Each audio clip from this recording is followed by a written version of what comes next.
Bismillahirrahmanirrahim. Elhamdülillahi Rabbil alemin. Hər birini salamlayıram. Gününüz xeyirli olsun inşallah. Mövzumuz İslam əqaidi barəsində idi. Ötən bəslərdə biz məad barəsində sizlərlə müzakirə etdik və İslam ilahiyyatında məad məsələsinin hansı mövzuları müzakirə edilir və ana mövzular hansıdır? Bu barədə məsələlərə qısa olaraq işarə etdik və bunu dedik ki, ümumən məadın inkarının arxasında əsasən insanın həqiqətinin başa düşülməməsi yatır. Bir insan insanın həqiqətini başa düşsə, onun ruhani tərəfini başa düşsə, heç şübhəsiz məad və məad kimi məada aid olan mövzuları heç bir formada inkar etməz. Lakin ümumilikdə biz bu günlərin bu mövzu ətrafında müzakirə edəcəyik ki, İslam ilahiyyatında məadın əsas dəlilləri hansıdır? Biz bildik ki, məad İslam dininin əsas etiqadi prinsiplərindən biridir. Bəs yaxşı, İslam ilahiyyatında bu əsas hansı formada əsaslandırılmışdı? Nə kimi dəlillər, sübutlar gətirilmişdi? Təbii olaraq biz bu dəlilləri geniş formada da müzakirə edə bilərik, qısa olaraq da və vaxtı nəzərə alaraq biz ümumi gətirilən dəlilləri sizlərə təqdim edəcəyik. Dəlillərə keçməmişdən qabaq bunu xatırlatmaq lazımdır ki, ümumən İslam ilahiyyatında hər hansı bir mövzunu isbat edərkən müxtəlif metodlardan istifadə etmişlər. Bu məsələyə əvvəllər də toxunmuşduq və demişdik ki, İslam ilahiyyatında ümumi mənada metodlar iki formadadır. Birinə rasional və yaxud əqli metodlar deyilir. Yəni burada əsas məntiqi və əqli və yaxud fəlsəfi arqumentlər əsasında hər hansı bir mövzu sübut olunur. İkincisinə nəqli və yaxud səm'i dəlillər deyilir. Bunu Quran ayələrinə, rəvayətlərə əsasən müəyyən bir mövzu isbat olunur. Demək olar ki, məad məsələsi daha çox nəqli yönlüdür. Yəni Quran və hədislərin buyurduğu prinsiplər əsasında məad məsələsindən İslam ilahiyyatçıları müzakirə etmişlər və bunu da işarə etmək lazımdır ki, biz nəqli deyəndə bu məna vermir ki, burada əqli, rasional məsələ yoxdur. Bəlkə məad barəsində gətirilən nəqli dəlillər, yəni ayə və hədislərin arxasında ilə rasional düşüncə də yatır. Hər bir halda İslam mütəkəllimlərinin və yaxud İslam filosoflarının gətirdiyi dəlillərin ilki ruhun mücərrədliyidir. Biz ötən bəhsdə də bu məsələyə müzakirə etdik ki, bir halda ki, ruh mücərrəddir, mücərrəd maddənin aradan getməsi ilə, maddənin itməsi ilə aradan getmir və o həmişə qalır və maddəsiz də öz həyatına, varlığına edə bilir, davam etsin. Bu əsasda biz sübut etdik ki, insanın ruhu var və ruh mücərrəddir. Belə olan halda insanın cismi aradan getsə belə, yəni insan bu zahirən ölsə də belə onun ruhu ölmür. Bəs yaxşı, bu ölməz ruh harada məskunlaşır, harada yaşayır, hansı mərhələləri keçir? Bu artıq məad anlayışı ilə izah olunur. Bu əsasda, yəni insan öldükdən sonra diri qalır. Nəyə əsasən? Çünki onun ruhu mücərrəddir. Mücərrəd maddənin aradan getməsi ilə aradan getmir. Bu nəticəyə əsasən filosoflar və yaxud mütəkəllimlər belə qənaətə gəlirlər ki, insanın həqiqi varlığı onun ruhudur. Ruh maddi olmadığı üçün ölüm onu aradan aparmır və yaxud ölməklə aradan getmir. Mütəkəllimlər və yaxud İslam ilahiyyatçılarının gətirdikləri ikinci dəlil ilahi ədalət prinsipidir. Bu ilahi ədalət prinsipi Quran ayələrində və rəvayətdə də gəlib, amma mütəkəllimlər daha çox bunu öz kəlami prinsiplərinə əsasən, əqli prinsiplərinə əsasən istəyirlər ki, bu dəlilə əsasən məadı sübut etsinlər. Bu dəlilin xülasəsi bundan ibarətdir ki, Allah mütləq ədalət sahibidir və zülm etməz.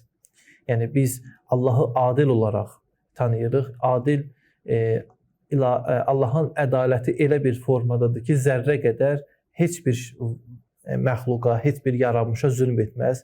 Amma biz görürük ki, bu dünyada insanların əməllərinin nəticəsi həmişə tam şəkildə həyata keçirilmir. İstər zalım öz zülmünün müqabilində tam olaraq əvəz almır və eyni zamanda məzlum öz məzlumluğuna görə müəyyən bir hesaba çatmır. Buna əsasən, yəni bu dünyada biz görürük ki, iki tip insanlar olur. Biri salih insanlar, bir də zalim insanlar. Salihlər öz əməllərinin həqiqi mükafatına çatmır. Zalimlar da öz əməllərinin həqiqi cəzasına çatmır. O biri tərəfdən də biz Allahı adil olaraq qəbul edirsə, Allah ədaləti vadar edir ki, bunların öz salihi öz mükafatına, kafiri, zülmkarı öz cəzasına çatdırsın. Və bu dünyada da baxırıq ki, ümumiyyətlə bəzi mükafatlar, bəzi cəzalar edə bilməz tam olaraq reallaşsın. Təsəvvür edin ki, bir insan 10 nəfəri güllələyib, öldürüb və yaxud partladıb. İndi 10 dənə bu can alıb. Yəni 10 dənə şəxsə, ayrı-ayrı şəxslərə zülm edib.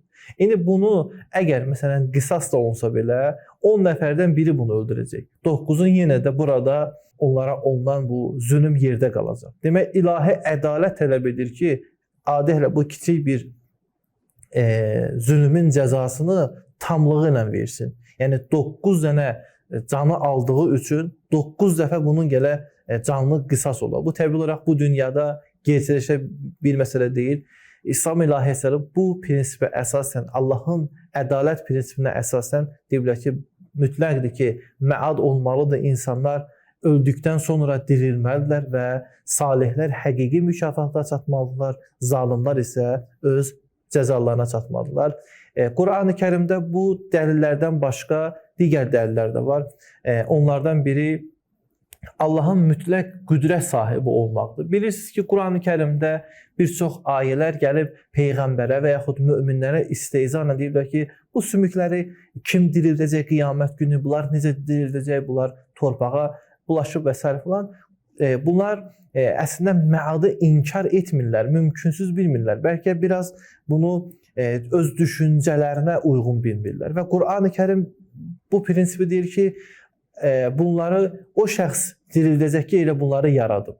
Yəni, insan düşünəndə ki, bir şeyi ilk dəfə yaratmaq çətindir də, yaranmış bir şeyi yeridən yaratmaq daha asandır. Quran bu prinsipə əl qoyur. Deyir ki, siz necə yaradılışı görürsünüz və bu yaradılışın ikinci dəfə baş verəcəyinə siz şəkk edirsiniz. Yəni, bunlar Allahın qüdrətini dərk etmirlər. Quran-ı Kərim Allahın mütləq qüdrət sahibi olaraq vəsf edir və Allahın mütləq qüdrət sahibi bunu tələb edir ki, o necə əvvəl yaratmışdı, ikinci dəfə yenə yaratsın. Digər bir dəlil ki, Quran-ı Kərimdə daha çox istifadə olunur, ilahi hikmət dəlilidir. İlahi hikmət dəlili bundan ibarətdir ki, Allah hər bir yaratdığını əbəs, bihudə yerə yaratmayıb. Əgər insanlar elə bu dünyada gəldilər, yaşadılar, öldülər, çıxdılar, getdilər, bununla yaradılış hekayəsi sona çatsa, bu təbii olaraq ilahi hikmətlə, bu yaradılışın, kainatın düzəni ilə uyğun gəlmir. İlahi hikmət tələb edir ki, hər bir yaradılış ən sonunda öz həqiqi hədəfinə, həqiqi o məqamına çatsın. Və biz görürük ki, bu dünyada heç bir yaradılış, məxsusən iradə sahibi olan insan həqiqi kamalına, həqiqi yerinə çatmır. Yəni, bir insan təsəvvür edin, doğuldu, işlədi, ailə qurdu, uşaq sahibi oldu, dünyadan getdi. Yəni, həqiqətən də bu yaradılışı, bunun bütün bu proseslər bunun üçün edilmi? Təbii olaraq yox. Quran-ı Kərim buyurur ki, biz hər bir varlığı, məxsusən insanı özümüzə, bizə tərəf qayıtması üçün yaratmışdıq və əbəs yaratmamışdıq. Təbii olaraq bizə tərəf deyəndə, yəni Allaha qayıdış deyəndə məad nəzərdə tutulur. Nəticə olaraq ilahi hikmət tələb edir ki, insanın ikinci həqiqi həyatı, yəni məad həyatı olsun. Bütün bunlar İslam ilahiyyatında bəhs olunan əsas dəlillərdir. Mən qısa olaraq bunlara işarə etdim. Yəni, əsl dəlilin özünü İslam ilahiyyatında müzakirə olunan formada burada açmadım. Çünki bunların bəziləri geniş və uzun müqəddimə tələb edir və bəziləri isə müəyyən digər mövzulara bağlı olduğu üçün mən qısa olaraq işarə etdim. Amma bunlardan ən önəmlisi insanın məada dəlili nədir? Quran-ı Kərim insanın vicdanı. İnsan öz vicdanına, öz o daxili hisslərinə, duyğularına baxdıqda ölməməzlik, əbədilik sevgisi insanın varlığında var. İnsan görür ki, hər bir şey əbədi deyil, hər bir şey sonda həlak olur. Bəs bu his nədir? Həmin bu his Allahın ona məada vicdanən, fitrətən buyurduğu, ilham etdiyi bir məsələdir və bütün bunlar bir daha göstərir ki, məad insanın həqiqi həyatı, insanın həqiqi yaşam sürdüyü bir yerdir. Əssalamu aleykum və rəhmətullah.